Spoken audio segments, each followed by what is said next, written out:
আসসালামু আলাইকুম প্রিয় দর্শক, আজকের পর্বে বাচ্চাদের খাবারের রেসিপি 8 মাস থেকে 3 বছরের জন্য সকাল, দুপুর এবং রাতের পুষ্টিকর সাথে অনেক মজাদার 3টি খাবারের রেসিপি নিয়ে হাজির হয়েছি।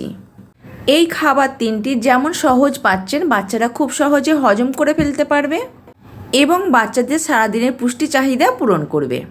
পাশাপাশি রোগ প্রতিরোধ ক্ষমতা বাড়াবে, ওজন বৃদ্ধি করবে এবং স্মৃতিশক্তি বাড়াতে সহায়তা করবে। এই খাবার 3টি সকালে, দুপুরে এবং রাত্রিরে প্রধান খাবার হিসাবে দিতে পারবেন। প্রথমেই চলে যাচ্ছি সকালের নাস্তায়, মুগের ডালের স্যুপ। এই মুগ ডালের স্যুপ যেমন মজাদার খেতে, তেমন বাচ্চাদের স্বাস্থ্যের জন্য খুবই উপকারী। বিশেষ করে এই মুগ ডালের স্যুপ খেলে আপনার বাচ্চার হজম শক্তি বাড়াতে সাহায্য করবে এবং রোগ প্রতিরোধ ক্ষমতা বাড়াবে।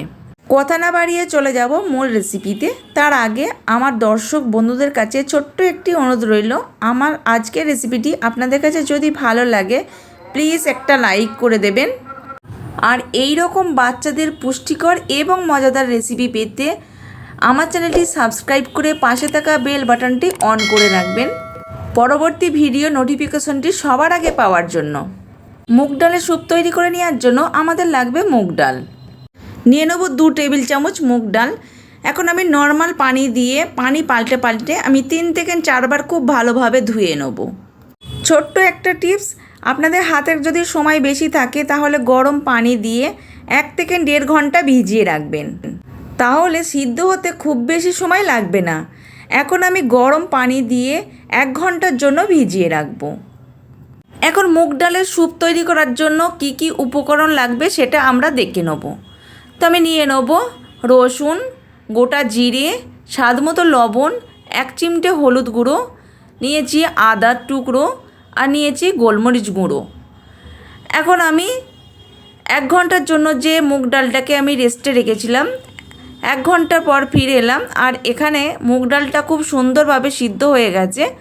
এখন আমি রান্না করতে চলে যাব। এর জন্য চুলায় একটা প্যান বসিয়ে দিয়েছি।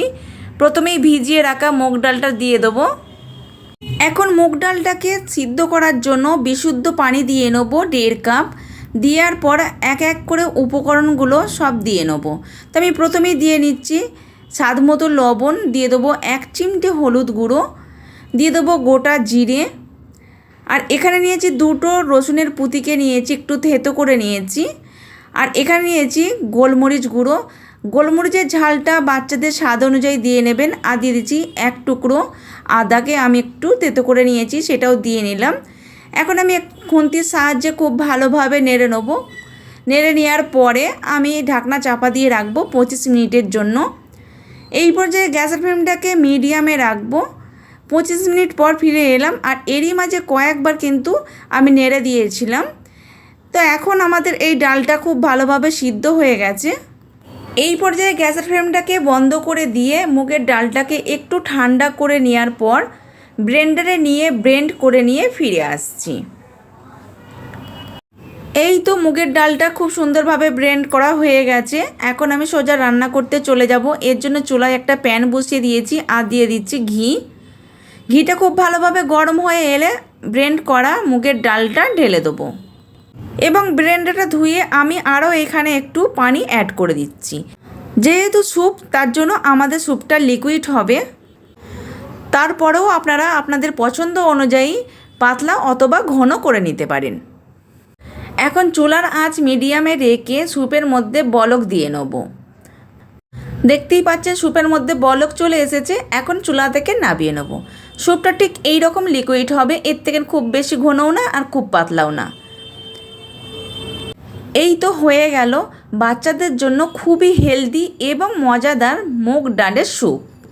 আপনারা এই স্যুপটিকে 8 মাস বয়স থেকে যে কোনো বয়সে খাওয়াতে পারেন। অবশ্যই কিন্তু আপনারা এই স্যুপটা হালকা গরম অবস্থায় খাওয়াবেন, সামান্য পরিমাণ লেবুর রস মিশিয়ে। বাচ্চা সর্দি কাশি ছাড়াতে এই স্যুপটা অনেক বেশি কার্যকারী। তাই বলবো, যেসব বাচ্চারা সর্দি কাশিতে ভুগছে তাদেরকে আরাম দিতে এই স্যুপটা তৈরি করে খাওয়াতে পারেন। এখন চলে যাব দুপুরের নাস্তায়। চুলার মধ্যে আমি একটা প্যান বসিয়ে দিয়েছি। এখন দিয়ে দিচ্ছি 2 চা চামচ সুজি। আপনার বাচ্চা যতটা পরিমাণ খাবে সেই অনুযায়ী সুজিটা নিয়ে নেবেন। এখন গ্যাসের ফ্লেমটাকে মিডিয়ামে রেখে 1 থেকে 1.5 মিনিট খুব ভালোভাবে ভেজে নেবো। তো আমি একটু ব্রাউন কালার করে ভেজে নেবো। তো ব্রাউন কালার করে ভাজা হয়ে গেছে। এখন আমি এই সুজিটাকে একটা জায়গায় ঢেলে নেবো। তো আমি সুজিটাকে একটা জায়গায় ঢেলে নিয়েছি। এখন আমি দিয়ে দিচ্ছি একটু ঘি। ঘিয়ের পরিবর্তে বাটারও ব্যবহার করতে পারেন। এগুলোর মধ্যে কিন্তু অনেক গুড ফ্যাট রয়েছে, যেটা ওজন বাড়ানোর পাশাপাশি বাচ্চাদের মস্তিষ্ক বিকাশও সাহায্য করবে। এখন দিয়ে দিচ্ছি পরিমাণ মতন আলু, পরিমাণ মতন গাজর, আর দিয়ে দিচ্ছি পরিমাণ মতন বরবটি। যতটা সম্ভব এই সবজিগুলোকে ছোট্ট ছোট্ট করে কেটে নেবেন। এখন দিয়ে দিচ্ছি বাচ্চাদের স্বাদ অনুযায়ী লবণ আর সামান্য হলুদের গুঁড়া। আর এখানে আরও আপনাদের পছন্দ মতন সবজি অ্যাড করতে পারেন। যে সবজিগুলো দ্রুত সিদ্ধ হয়ে যাবে সেই রকম সবজিগুলো অ্যাড করে নিতে পারেন। এখন আমি গ্যাসের ফ্লেমটাকে মিডিয়ামে রেখে তো খুব ভালোভাবে ভেজে নেব। 1 বছর নিচে বাচ্চাদের পুষ্টিবিদরা লবণ দিতে নিষেধ করেন। আপনার বাচ্চাকে লবণ ছাড়া যদি খাইয়ে থাকেন তাহলে লবণটা স্কিপ করবেন। আর 1 বছরের উপরের বাচ্চাদের স্বাদ অনুযায়ী লবণ দিয়ে নেবেন। সবজির কাঁচা গন্ধটা চলে যাওয়া পর্যন্ত সবজিটাকে ভেজে নিয়েছি। এখন সবজিটাকে সিদ্ধ করার জন্য পরিমাণ মতন পানি দিয়ে ঢাকনা চাপা দিয়ে রাখবো, যাতে সবজিটা খুব ভালোভাবে সিদ্ধ হয়ে যায়। তো এই তো সবজিটা খুব ভালোভাবে সিদ্ধ হয়ে গেছে। এখন আমি আলু ঘুঁটা অথবা ডাল ঘুটনি দিয়ে খুব ভালোভাবে সবজিটাকে ঘুটে নেবো। তো আমি খুব ভালোভাবে ঘুটে নিয়েছি। এই যে দেখুন, আমি খুব ভালোভাবে ঘুটে নিয়েছি। এখন আমি ভেজে রাখা সুজিটা দিয়ে দেবো। এখানে যদি কোনো রকম পানি কম হয়ে যায় তাহলে একটু পানি দিয়ে নেবেন। যদি আপনাদের মনে হয় সুজিটা সিদ্ধ হয়নি তাহলে আরেকটু পানি দিয়ে সুজিটাকে খুব ভালোভাবে সিদ্ধ করে নিতে হবে। বাচ্চাদের আধা সিদ্ধ বা আধা কাঁচা খাবার খাওয়াবেন না, এতে করে বাচ্চাদের পেটের সমস্যা হতে পারে। এই পর্যায়ে গ্যাসের ফ্লেমটাকে মিডিয়ামে রেখে অনবরত নেড়ে এই সুজিটাকে রান্না করে নেব। তো খুব ভালোভাবে রান্না করে নিয়েছি। যাই হোক, যে যেমন লিকুইড রেখে খাওয়ান সে সেই রকম অবস্থায় চুলা থেকে নামিয়ে নেবেন। তো আমি এই অবস্থায় চুলা থেকে নামিয়ে নেব, কারণ ঠান্ডা হয়ে যাবার পর আর একটু ঘন হয়ে যাবে। যারা আমার চ্যানেলে নতুন ভিজিট করেছেন তারা চাইলে আমার চ্যানেলটি সাবস্ক্রাইব করে পাশে থাকা বেল বাটনটি অন করে রাখবেন। এতে করে ভিডিও ছাড়া মাত্রই আপনার ফোনে নোটিফিকেশনটি চলে যাবে। এখন আমি এই পাত্রের মধ্যে ঢেলে নিয়েছি। এই তো তৈরি হয়ে গেল খুবই পুষ্টিকর এবং মজাদার সকালে এবং দুপুরের বাচ্চাদের খাবার। বাচ্চাদের মন মেজাজ ঠিক রাখার জন্য এবং মনোযোগ ধরে রাখার জন্য সকালে নাস্তাটা কিন্তু খুবই গুরুত্বপূর্ণ। সকালে নাস্তাটা যদি সে পেট ভরে না খায় সে নিজেও বিরক্ত হবে এবং আপনাকেও বিরক্ত করবে এবং সারাদিন কান্নাকাটি ঘ্যান ঘ্যান লেগেই থাকবে। তো অবশ্যই বাচ্চাদের সকালের নাস্তাটা পর্যাপ্ত পরিমাণে খাওয়াবেন। আর অবশ্যই চেষ্টা করবেন পুষ্টিকরের পাশাপাশি মজাদার খাবার দিতে। এতে করে বাচ্চারা আগ্রহ সহকারে খাবে এবং পর্যাপ্ত পরিমাণে পুষ্টি পাবে। এবার চলে যাচ্ছি বাচ্চার রাতের খাবারের প্রিপারেশনে। দর্শক, আমরা সবাই জানি যে ওটস খুবই পুষ্টিসম্পন্ন এবং ফাইবার সমৃদ্ধ একটি খাবার। এই খাবারটি 6 মাসের পর থেকে বাচ্চাদেরকে খাওয়ানো যায়, কিন্তু অনেক মায়েরা বুঝতেই পারেন না যে বাচ্চাদেরকে ওটস কীভাবে পুষ্টি সম্পূর্ণ এবং ক্যালোরি বহল করে রান্না করে খাওয়াবেন। অনেক মায়েদেরই একটি ধারণা আছে যে ওটস খেলে বাচ্চাদের ওজন কমে যায়। তো আমার আজকের পর্বে বাচ্চাদের জন্য ওটস দিয়ে খুবই পুষ্টি সম্পন্ন, মজাদার ও ক্যালোরি বহল করে একটি ওটসের রেসিপি নিয়ে হাজির হয়েছি। এই খাবারটি বাচ্চাদের দ্রুত ওজন বাড়াতে বা স্মৃতিশক্তি বাড়াতে এবং শরীরের বিভিন্ন ধরনের পুষ্টি চাহিদা পূরণ করতে দারুণভাবে কাজ করবে। এই রেসিপিটা 6 মাস থেকে 4 বছর বাচ্চাদের খাওয়াতে পারবেন। কথা না বাড়িয়ে চলুন মূল রেসিপিতে যাওয়া যাক। এর জন্য নিয়ে নিচ্ছি একটি ডিম। দর্শক, 6 মাস থেকে 8 মাসের বাচ্চাদের ডিমের শুধু কুসুমটাই ব্যবহার করতে পারবেন এবং 8 মাস থেকে যে কোনো বয়সের বাচ্চাদের একটি ডিম পুরোটাই ব্যবহার করতে পারবেন। এখানে নিয়ে নিলাম 2 চা চামচ ওটস। দর্শক, একদম ছোট বাচ্চারা ডিমের সাদা অংশটা হজম করতে পারে না, তার কারণ ডিমের সাদা অংশটার মধ্যে প্রচুর পরিমাণে অ্যালার্জি আছে। সেই কারণে ডিমের সাদা অংশটা একদম ছোট বাচ্চারা হজম করাটা অনেক কষ্টদায়ক। দর্শক, ওটসের মধ্যে আছে প্রচুর পরিমাণে ফাইবার, আয়রন, জিঙ্ক এবং ভিটামিন বি। ডিম আর ওটস খুব ভালোভাবে ফেটিয়ে নিয়েছি। এখন আমি সোজা রান্না করতে চলে যাব। এর জন্য চুলায় একটা প্যান বসিয়ে দিয়েছি। দিয়ে দেবো ফেটিয়ে রাখা ডিম আর ওটস। এখন আমি দিয়ে দেবো 1.5 কাপ পানি। পানিটা আপনারা আপনাদের সুবিধা অনুযায়ী দিয়ে নেবেন। ফাইবার কিন্তু বাচ্চাদের কোষ্ঠকাঠিন্য দূর করতে সাহায্য করে। তাই বলবো যে সকল বাচ্চারা কোষ্ঠকাঠিন্যে ভুগছে সেই সকল বাচ্চাদের ওটস খাওয়াতে পারেন। এখানে আর একটু পানি দিয়ে নিচ্ছি। আর হ্যাঁ, এখানে আমি কোনো রকম কিন্তু লবণ ব্যবহার করিনি।